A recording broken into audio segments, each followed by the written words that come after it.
As the investigation into the US Capitol Riots continues, an explosive audio clip has now come to light.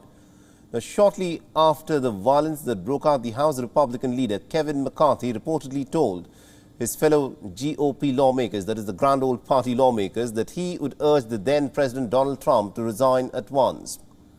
This is according to an audio posted by the New York Times, and that was later also aired on one of the American channels. Listen to what's being said here. Are you hearing that he might resign? Is there any reason to think that might happen? I've had some few discussions.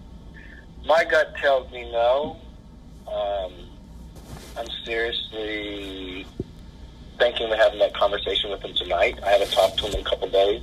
Now, this is one personal fear I have.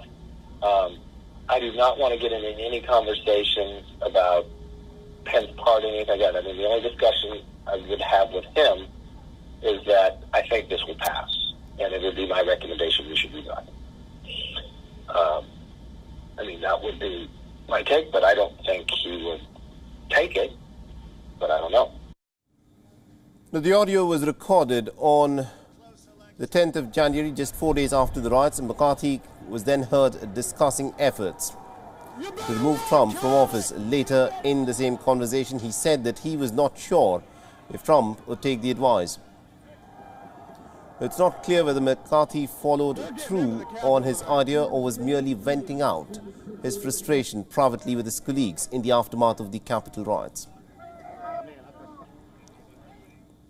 Nathan, the recording was released by the New York Times, Jonathan Martin and Alex Burns on the Rachel Maddow show. McCarthy's office had insisted he had never said he would call Trump to say he should resign, but that statement was put out before the release of the tape.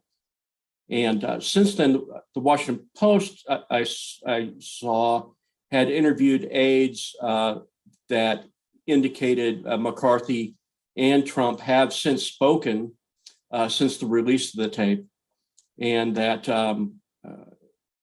both were satisfied with the explanation.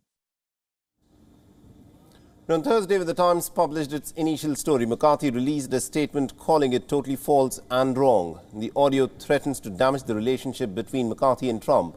Even though Trump was ousted in 2020 presidential election, he still remains one of the most popular figures of the Republican Party.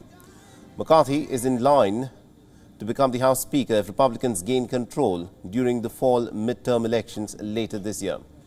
He also needs Donald Trump's support to become the next House Speaker next year. Over the last 1.5 years, McCarthy has been leading the House Republicans and remains aligned with Donald Trump. He called the Capitol riot the saddest day of his career and also told his fellow Republicans that Donald Trump bears responsibility for the violence. WION is now available in your country. Download the app now and get all the news on the move.